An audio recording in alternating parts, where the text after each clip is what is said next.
5 here with another edition of Hauls and Hunts.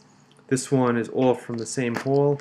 Everything I show you in this video cost me $60 total. I think I did pretty good. Yeah, about twice a year up in Maine they have this thing called the Ultimate Yard Sale. They usually do it on the fairgrounds. It's essentially one giant flea market, but almost everybody there is just a regular vendor not a regular vendor, not a typical vendor that you'd find in a flea market. It's mostly people selling what they would normally sell at their yard sales, but they get everyone together and they have this giant swap meet. They claim there's 300 tables. I don't know if that's accurate or not. Certainly a lot.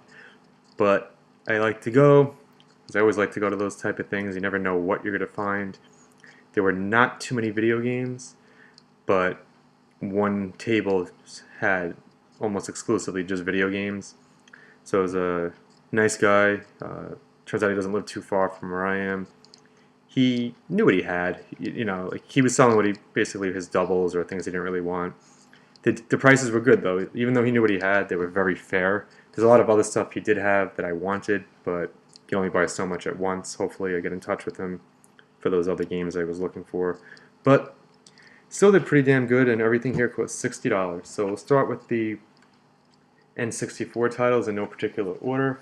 Here's Army Men Air Combat, the green cartridge. This was on every system, all the Army Men games were, but I do want to probably, maybe not the sports games like I've mentioned in the past, go for a complete N64 collection because I'm very close. We have an acclaimed title, Iggy's Wrecking Balls. I don't remember this one. Turok 2, Seeds of Evil. This I didn't have. I'm not big on the first-person games, but there were 4 Toroks for the 64, and they were good. Not really the type of game I look for, but they were still good. This works out.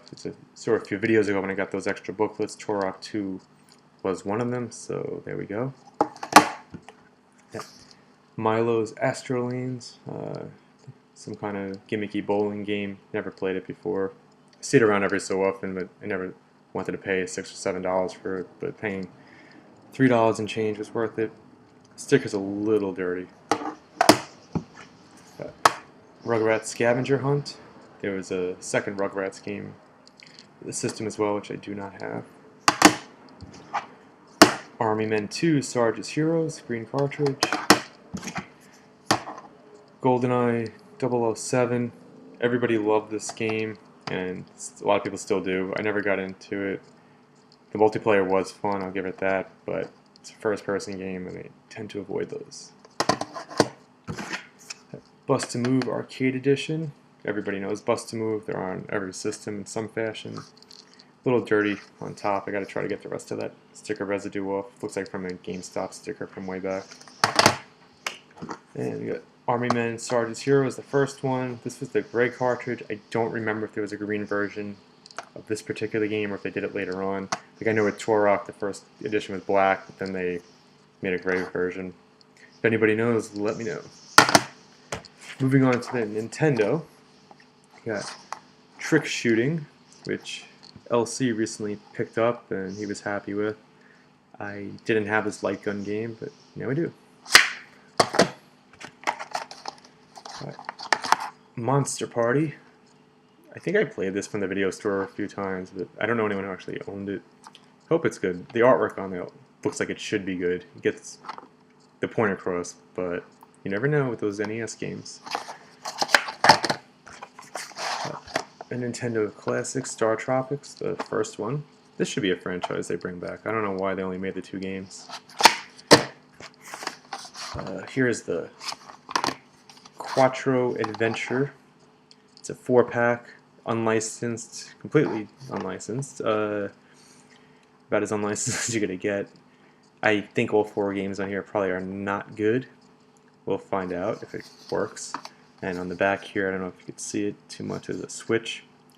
It's pretty funny because it says position B, only use this position if the game does not work with position A. I don't know. Makes me wonder if it was something to do with if there was a for PAL or North American. It's the only thing I could really think of. I don't have high hopes here. Looked interesting. The gold cartridge is heavily scuffed. Really scuffed. Another NES classic, Shadowgate. This franchise has been around for a while. Pretty cool. And here's one of those games that you don't expect to be worth anything, but it ends up actually being worth money. Super Dodgeball. I don't know why. It's totally baffling. It's just another sports title. Maybe they didn't make enough of them. I don't remember being rare when it came out, so figured why not. One last, oh no, not one last, but here's Quest 64 complete. All inserts, the bag, booklets, everything. I never had this game because it looked like it was too simple of an RPG. Over time, I think it found its fans. I don't think anybody said it was a bad game. It just seemed way too easy and gave that perception that the Nintendo games were being dumbed down, but it's not really true. Just added to that bad stereotype. Happy to have it. The box is in perfect shape, and this vendor had a lot of boxed games for every system. It's just, I'd rather get 3 games for $10 than 1 game for $10. And he threw in, because he was a good guy, the first Wayne Gretzky for the N64, 3D hockey. I think this may have been the 3rd game to come out for the system. There was another Wayne Gretzky that came out after. I'm not big on sports games, as I state a lot, but this game was actually fun. It reminded me of Blades of Steel, only a lot more updated. Not that it was the same game, but it had a cool layout of the way the rink was and the action. It was just a fun 2-player game. It wasn't overly complicated, and I mean that in a good way.